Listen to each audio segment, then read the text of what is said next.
우리에게 주시는 하나님의 말씀 갈라디아서 3장 1절에서 9절입니다. 신약성경 갈라디아서 3장 1절에서 9절.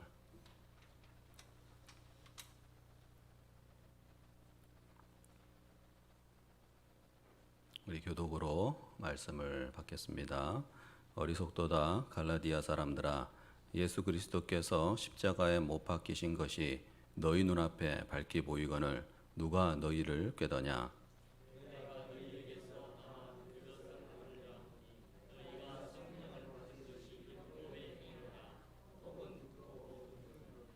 너희가 이같이 어리석으냐? 성령으로 시작하였다가 이제는 육체로 마치겠느냐?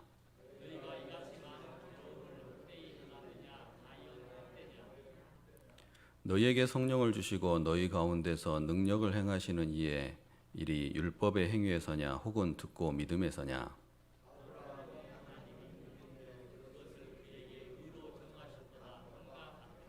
그런즉 믿음으로 말미암은 자들은 아브라함의 자손인 줄 알지어다.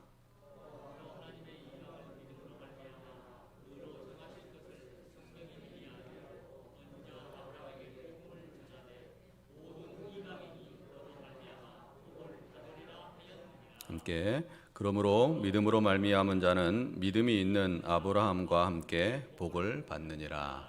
아멘. 할렐루야. 만나서 반갑습니다. 네, 반갑습니다. 네, 새벽에 뵌 분들도 있지만 일일이 인사를 다 못 드렸는데요. 이렇게 우리 옆에 악수는 못해도 한번 이렇게 쭉 둘러보시죠. 그리고 이렇게 했으면 좋겠어요. 이렇게 사랑합니다. 이렇게 V 있죠. 이게 사랑합니다. 러브. 예, 예, 예, 뒤에도 쭉 보시고. 참 얼마나 예배 교회당에서 예배할 수 있는 것이 감사한가라는 것을 새삼 깨닫습니다. 혼자 이렇게 아마 담임 목사님도 그러셨을 건데 예배를 인도하는 것이 참 쉽지가 않아요. 그래서 같이 호흡하고 교독문도 나누고 또 이렇게 성경도 교독으로 읽고 찬양도 같이 하고 이런 것이 참 소중하고 감사한데 그간에 그러지 못한 것이 너무나 안타까운 생각도 들고 그래도 이렇게 모일 수 있는 은혜 주신 하나님께 감사를 드립니다. 한번 따라해 보시죠. 모이는 것이 감사입니다. 우리가 모일 수 있을 때 최선을 다해 모이시고 또 모였을 때 예배할 때 또 최선을 다해서 예배하고 말씀도 듣고 영적으로 육적으로 힘을 얻으시기를 바랍니다. 오늘 설교 제목은 진짜에 투자하는 사람입니다. 한번 따라해 보시죠. 진짜에 투자하는 사람. 투자를 잘해야 되죠. 우리는 경제적으로도 투자를 잘해야 되고 인생과 삶도 투자를 잘해야 됩니다. 그래서 투자를 잘하면 대박이 나는 것이고 투자 잘못하면 쪽박을 차는 거죠. 그래서 오늘은 갈라디아서 말씀을 함께 나누면서 우리의 인생이 정말 투자돼야 될 것, 우리의 인생의 가치가 무엇인지를 우리 함께 나누려고 합니다. 갈라디아서는 일명 그리스도인의 독립선언서라고 합니다. 독립선언서. 그래서 예수님을 믿고 영접한 사람들은 죄와 사망으로부터 자유와 해방을 얻은 자라고 선포해 주는 것이 바로 이 갈라디아서 말씀입니다. 물론 다른 말씀 이 성경에서도 이 죄와 해방의 그 어둠에서의 해방, 어떤 자유의 은혜를 말하지만 특별히 이 갈라디아서는 더 핵심적으로 이렇게 말하고 있죠. 그래서 종교개혁자 루터는 이런 말을 했습니다. 나는 갈라디아서와 결혼을 했다. 그래서 이 루터가 종교개혁의 어떤 횃불을 들 때도 이 갈라디아서 말씀에 감동을 받고 복음에 따라서 그가 종교개혁에 앞장선 그런 인물이 되었습니다.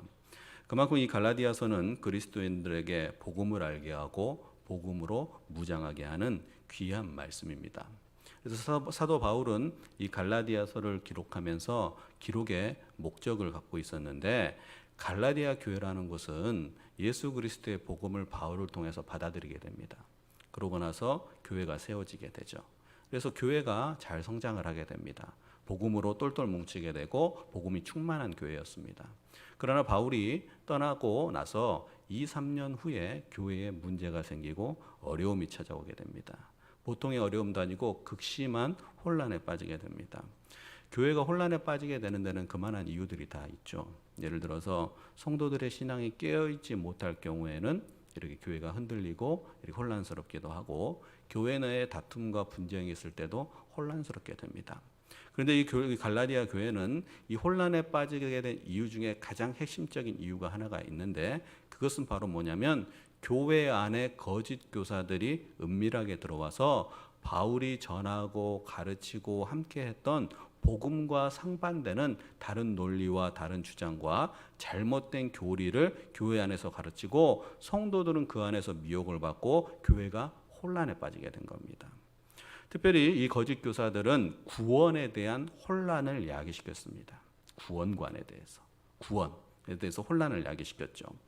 그래서 거짓 교사들이 가르친 잘못된 구원관은 어떤 구원관이었냐면은 구원을 얻기 위해서는 첫째로는 유대교의 전통을 반드시 지켜야 된다. 그리고 두 번째로는 할례를 반드시 받아야 된다라는 주장을 하고 그것을 가르쳤고 그 말로 많은 사람들을 미혹하고 현혹을 했습니다. 즉 유대교 전통과 할례가 곧 구원의 필수 조건이 된 것입니다. 예를 들어서 이것이 우리에게 어떤 구원의 필수 조건이 되면 우리는 구원받을 자가 아무도 없는 거죠.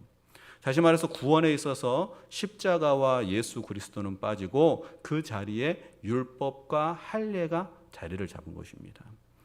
이렇게 들었을 때 오해할 수 있는 것이 뭐냐면 율법이라는 것이 부정적이고 할례라는 것이 부정적이다 생각할 수 있는데 율법과 할례는 온전한 것입니다. 하나님께서 주신 것이죠. 그런데 중요한 것은 그것을 지켜내는 사람들이 율법주의에 빠져서 오직 그것이 길이고 정답인 걸로 얘기해서 율법을 지켜내고 그 다음에 할례를 행해야지만 구원이 있습니다라고 단정짓는 것이 문제가 된 것이죠.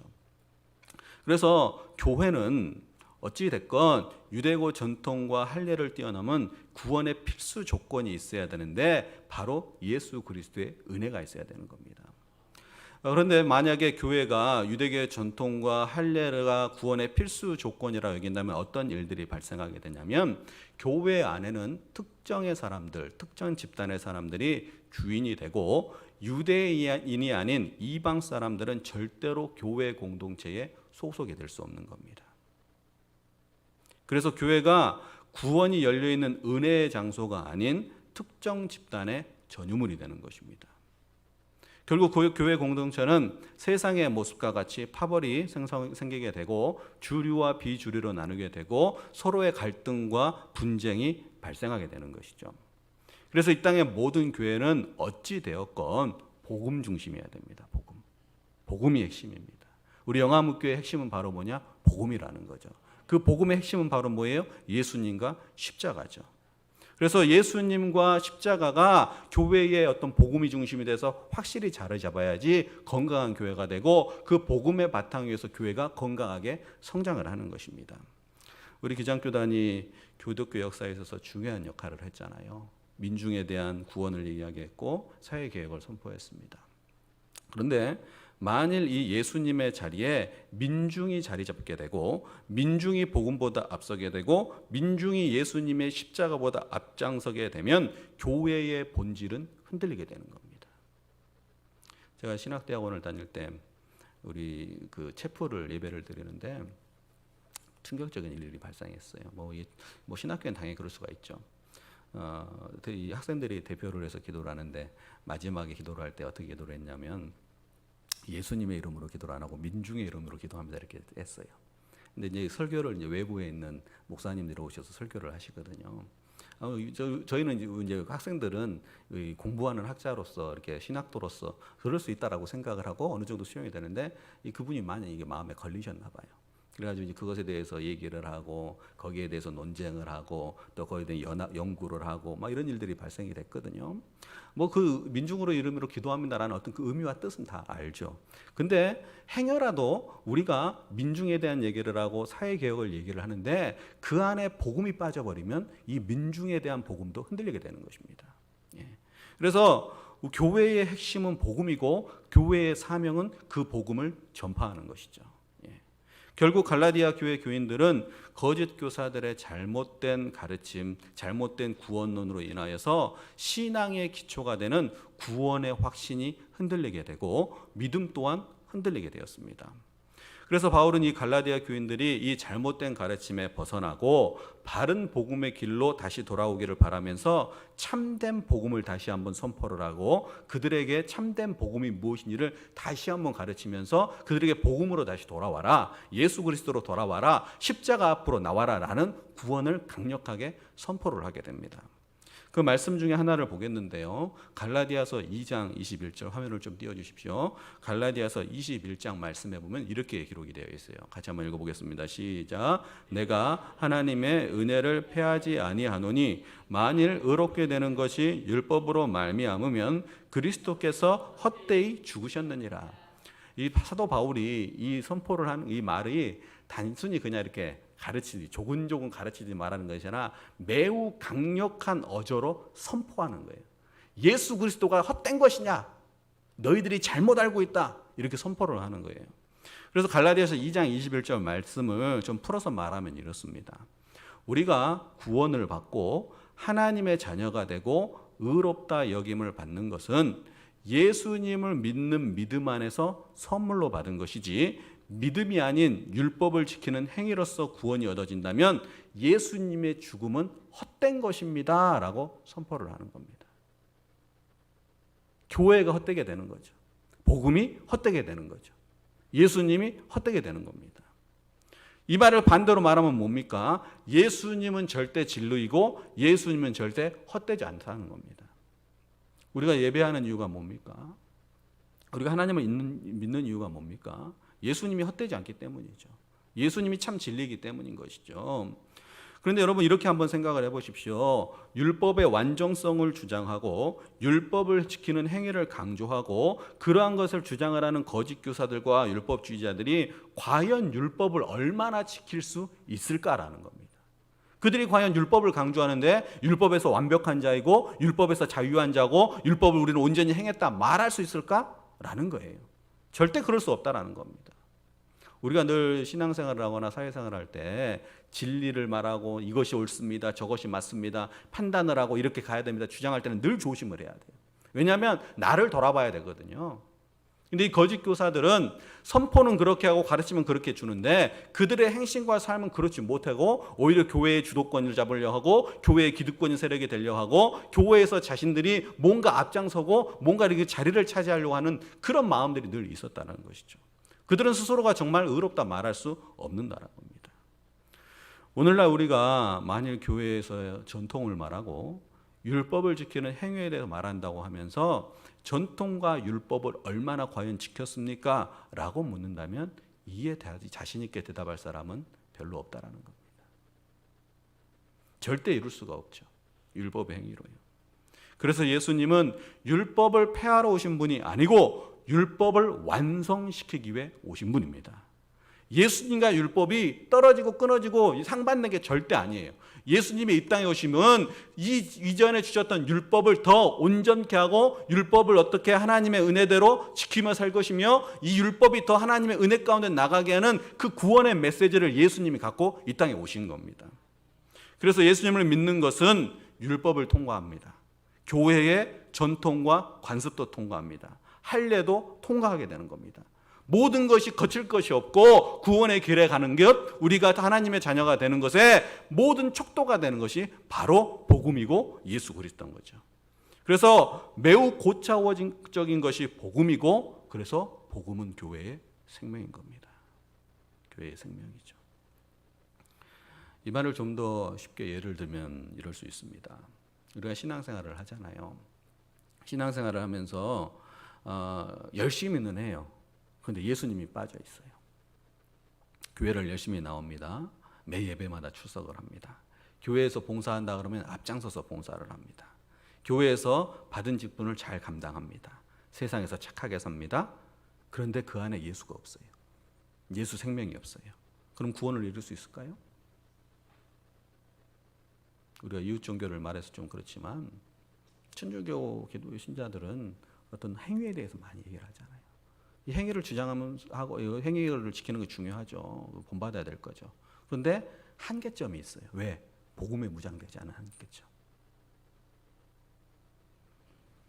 구원을 우리의 착한 행실로 이룰 수가 없습니다. 교회에 나온 열심으로 이룰 수가 없어요. 우리 안에 예수 생명이 있어야 돼요. 예수 복음이 있어야 돼요. 예수 십자가가 있어야 돼요. 그래야지 그 나중에 모든 것이 온전케 되는 것이고, 그 자리마다 내가 아닌 예수 그리스도가 자리를 잡게 되는 거예요. 예수님 우리의 삶에, 우리의 신앙에서 절대 빠져서는 안 되는 분입니다. 예수님이 주신 구원의 은혜가 있을 때 우리가 그로 인해서 감사도 하고 봉사도 하고 직분도 감당하고 정직함의 삶도 온전히 살 수 있는 거예요. 예수님의 은혜로 인해서요. 그렇지 않으면 신앙은 자신의 의만 드러나고 복음과는 멀어지게 되는 겁니다. 여러분, 예수님 그리고 십자가가 없는 신앙과 믿음의 행위는 헛된 것에 불과합니다. 아무리 율법이 좋고 율법의 행함을 온전히 지킨다 한들 그것은 진짜가 아닙니다. 예전에 TV 프로그램, 좀 오래된 프로그램인데 TV쇼 진품 명품이라는 TV쇼 아시죠? 제 생각으로는 주일날 모의한 것 같기도 하고 그러는데 보셨죠? 반응을 해주세요. 자, 이 프로그램을 보면 재밌는 게 있어요. 대반전이 일어납니다. 어떤 거냐면 집에서 그냥 대충 가지고 있었는데 딱 갖고 왔는데 그것이 몇 천만 원이 효과하는 그런 진품이 되기도 하고요. 어떤 집안은 이 집안 대대로 갑옷처럼 물려와요.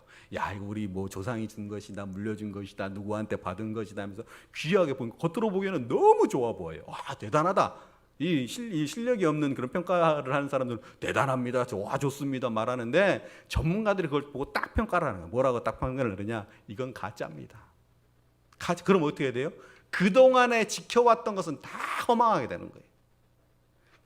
이 신주따지처럼 모셨던 것이 허망하게 끝나는 거예요. 이것이 진짜와 가짜의 차이라는 것이죠. 진짜는 바로 뭐냐? 절대 흔들리지 않아요. 변함이 없어요. 영향을 안 받아요. 그게 바로 예수 그리스도입니다. 예. 진짜가 아닌 것을 붙잡고 다면 허무하게 됩니다. 허망하게 되죠. 그래서 바울은 오늘 본문에서 이렇게 말합니다. 갈라디아서 3장 1절에 어리석도다. 갈라디아 사람들아, 예수 그리스도께서 십자가에 못 박히신 것이 너희 눈앞에 밝히 보이거늘 누가 너희를 꾀더냐. 예수님의 십자가가 저 앞에 밝히 보이거늘 누가 너희들의 그 마음과 생각과 눈을 어둡게 하여서 그 예수 그리스도를 보지 못하느냐? 과연 누가 너희들 이렇게 깨었느냐 하면서 너희들 스스로가 믿음을 돌아보고 너희들의 그 들보가 쓰여 있는 예수님을 보지 못하는 죄악을 씻어버려라, 이렇게 선포를 하는 겁니다. 바울은 어리석은 판단을 했다고 얘기하죠. 그리고 거짓에 속지 말고 지금이라도 헛된 것에 열심을 내지 말고 헛된 것에 투자하지 말고 돌이켜 예수를 온전히 믿고 따르고 진짜 예수님에게 투자하는 삶을 살라라는 권면을 하는 겁니다. 당시에 이 갈라디아 교인들은 열심히 있었어요. 매우 열심히였습니다. 복음에 뜨거웠던 사람들에게는 다 열심히 있죠. 근데 그 복음이 변질된 게 문제죠. 근데 기본적으로 열심히 있던 사람들이 어떤 또 열심을 가느냐? 잘못된 것을 진리로 알게 되면 그에 대한 또 열심을 하게 돼요. 율법의 행위 열심히 지켰던 거죠. 그런데 바울은 단호하게 얘기하는 거죠. 거기에 너희의 인생을 투자하지 말라. 예수님께 투자하고 십자가 앞에 나아가고 그러면서 참된 복음의 인생으로 살아가기를 권면하고 있는 겁니다. 투자의 귀재 워렌 버핏 아시죠? 그분의 투자 제1 원칙이 뭔지 아세요? 절대로 돈을 잃을 곳에 투자하지 말라라는 거예요. 잃을 곳에 절대 투자하지 말라는 거예요. 이 말은 뭐냐면 사람이 너무 과욕이 앞서고 사람이 됐어 이렇게 하면 될 거야 라는 것에 뭔가를 올인하고 따라가면 그것을 다 잃게 된다는 거예요. 모든 걸 정확하게 판단해야 된다는 거예요. 이분이 주식의 대가잖아요. 그럼 예를 들어 그 기업에 대해서 정확하게 알아야 된다는 거예요. 가치를 알아야 된다는 거예요. 거기에 정확하게 투자를 해야 되는데 그냥 겉으로만 보고 남들을 가니까 이게 진짜인가 보다 가서는 다 투자를 실패한다는 거예요. 이것은 우리의 인생도 똑같지 않습니까? 우리가 무엇을 투자하느냐에 따라 인생이 달라지는데 우리가 평생토록 투자해도 정말 변하지 않는 가치는 바로 뭐냐? 예수 그리스도입니다. 예수 그리스도예요.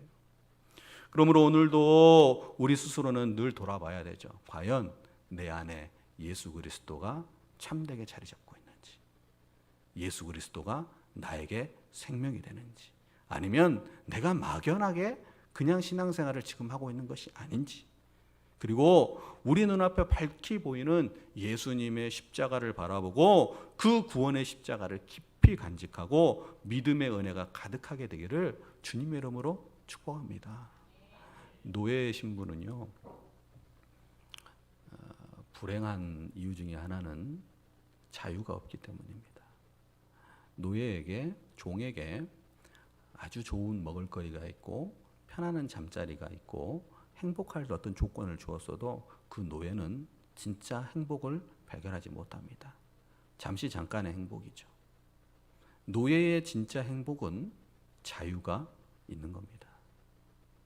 주인이 그 노예와 종에게 자유를 선언해주고 너는 이제부터 자유한 종이 되었다, 자유한 전자가 되었다 라고 선포해주면 그것이 노예에게는 큰 해방이 되고 참 자유를 얻게 되는 것이죠. 그런데 그 노예가, 그 주인이 자유를 선포해 줬을 뿐만 아니라 그 노예가 앞으로 살아갈 수 있는 인생의 모든 것을 도와주고 후원해 준다면 그건 대단한 축복 아닌가요? 우리는 죄 가운데 노예가 될 수도 있고 죄 가운데 종이 될 수도 있습니다. 그러나 예수님께서는 이미 우리에게 복음의 자유를 선언해 주시고 복음의 자유뿐만 아니라 예수 그리스도와 하나 되어 믿음 생활을 했을 때 얻게 되는 축복을 한없이 부어주시는 겁니다. 그래서 기도하는 자들에게, 주님을 찾는 자들에게, 예배하는 자들에게 함께하면서 은혜를 선물로 주시고 이 땅에 살되 저 천국의 소망도 가질 수 있는 그런 은혜를 우리에게 주시는 것이죠. 그렇기 때문에 우리는 예수님에게 투자를 해야 되고 복음 앞에 늘 나아가야 되는 겁니다. 여러분, 그런데 안타깝게도 우리의 의지로 그거는 쉽지가 않습니다. 우리가 예수님을 잘 믿어야 되지. 예수님 그래 잘 믿어야 돼. 당연히 예수 믿는 것은 정말 대단한 거야. 내가 예수님을 정말 의지적으로 믿겠습니다 하는데 그게 우리의 뜻대로 되던가요? 쉽지가 않죠. 세상에 유혹도 있고요. 세상에 시험도 있고요. 넘어질 일도 있고 고난과 연단도 있습니다. 쉽지가 않아요. 복잡 미묘합니다. 사람이 막 정답이라고 가면 좋겠지만 절대 그렇지를 못해요. 그래서 사도 바울은 무엇을 얘기하냐면 갈라디아 교인들에게 정말 이 복음을 지켜내고 예수 생명으로 살 수 있고 예수님에 투자할 수 있는 그 비결을 다시 한번 알려주는데 그것이 바로 3장 3절 말씀입니다. 3장 3절 말씀. 같이 한번 읽어보시죠. 3장 3절 시작. 너희가 이것이 어리석으냐 성령으로 시작하였다가 이제는 육체로 마치겠느냐. 이 말이 뭐예요? 성령으로 다시 시작하라는 거예요. 너희들이 성령의 은혜로 시작을 했다. 너희들이 복음을 받아들이고 교회에서 은혜를 경험하고 너희들이 하나님의 자녀로서 살아갈 수 있었던 그 길은 너희들의 의지나 너희의 뜻이 아니라 성령과 함께 하였기 때문에 그 성령과 함께 했던 그 시작의 자리로 지금 돌아가라는 거예요. 성령에 충만했던 대로 돌아가라. 왜 지금 육체 안에 머물고 육체의 눈이 가리워져서 하나님의 은혜, 성령의 은혜를 보지 못하느냐? 이렇게 얘기를 하는 거예요. 이 말씀에서 우리가 오해하지 말할 건 또 뭐냐면 성령이라는 것이 특별한 어떤 성령의 은사, 특별한 현상 그것만을 얘기하는 것이 아닙니다. 성령은 늘 계시죠. 그 계신데 우리가 성령을 소멸할 수 있어요. 육체의 삶을 살다 보면 성령을 소멸하게 됩니다. 그러나 그 소멸된 성령님 우리를 떠나는 것이 아니라 너희 안에 있다. 그래서 시작의 자리로 가라. 너희들이 예수님을 만났고 예수님을 영접했을 때 은혜로 입었던 그 성령의 자리로 가서 그 은혜를 회복하면 너희들이 세상이 아닌 하나님 나라 백성의 은혜 앞에 당당히 나갈 수 있는 삶을 얻을 수 있고 그렇게 살아갈 수 있다라고 고백을 하는 겁니다. 그러면서 갈라디아 3장 2절에 또 이렇게 말을 합니다. 내가 너희에게 다만 이것을 알려 하노니 너희가 성령을 받은 것이 율법의 행위로냐 혹은 듣고 믿음이로냐. 율법으로 성령을 받을 수 있다는 게 아니라 성령을 받은 것은 율법으로 인한 것이 아니고 복음을 듣고 믿어서 성령을 받았다는 겁니다. 그래서 예수님을 영접한 사람은 본래의 은혜의 자리로 늘 돌아가야 합니다. 그 자리가 성령님을 모시는 삶의 자리이고 교회의 자리입니다. 그러면 내 안에 이미 내주하신 성령님은 내 안에서 역사하시고 힘이 나게 하시고 복음 안에서 우리가 살아갈 수 있도록 은혜를 주시는 겁니다. 다시 말해서 육체의 만족을 추구하는 것, 세상의 기쁨을 즐거움을 추구하는 것보다 보이지 않는 영적인 세계, 성령의 세계를 믿고 성령님을 내 삶의 중심에서 모시고 내 삶을 그렇게 만들어가는 것이 참된 삶이고 행복의 비결이다라는 거죠. 요한복음 15장 9절에 이런 말이 있습니다. 아버지께서 나를 사랑하신 것 같이 나도 너희를 사랑하였으니 나의 사랑 안에 거하라. 초청입니다. 나의 사랑으로 들어와라. 성령 안으로 들어와라. 예수 그리스도 안으로 들어와라. 우리가 살아가는 곳은 세상이지만 성령의 사람이 머무는 곳은 세상의 자리이지만 그 세상 속에서도 성령의 은혜로 영적인 자리가 되는 겁니다. 영리한 여우가 있었어요. 바닷가에 가서 물고기들에게 말을 합니다. 얘들아, 바다는 위험해. 왜냐하면 어부들도 있고 낚시하는 사람들도 있고 큰 물고기가 있어서 너희들 거기 있으면 죽어. 거기 있으면 행복하지 못해. 거기에 있지 말고 물 밖으로 나와라. 이렇게 유혹을 합니다. 물고기들이 회의를 합니다. 심도 있게 회의를 하는데 결론을 이렇게 냅니다. 조금 위험해도 물속에서 살겠다. 왜요? 물이 생명이죠. 우리가 세상을 다 악하다고 볼 수도 없고 세상이 두려운 어떤 존재도 아니지만 우리가 세상을 산다는 것은 수시로 우리 안에 있는 성령님과 우리 안에 있는 복음과 우리 안에 있는 예수 그리스도를 잃어버릴 수 있는 그런 죄와 유혹이 늘 있습니다.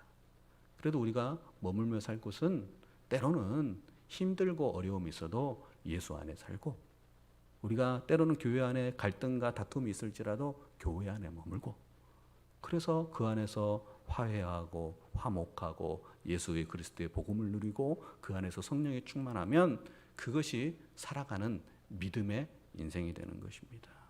그러므로 우리는 세상 가운데 살지만 진짜로 살아나는 방법은 예수님을 모시고 성령님을 의지하고 성령님을 인정하며 살아가는 것. 그것이 은혜의 삶이고 그것이 진짜에 투자하는 삶이 되는 것입니다. 여러분의 삶이 우리의 믿음이 이러한 삶의 축복으로 이어지기를 간절히 바라고 목회자로서 진심되게 축복합니다. 기도하겠습니다.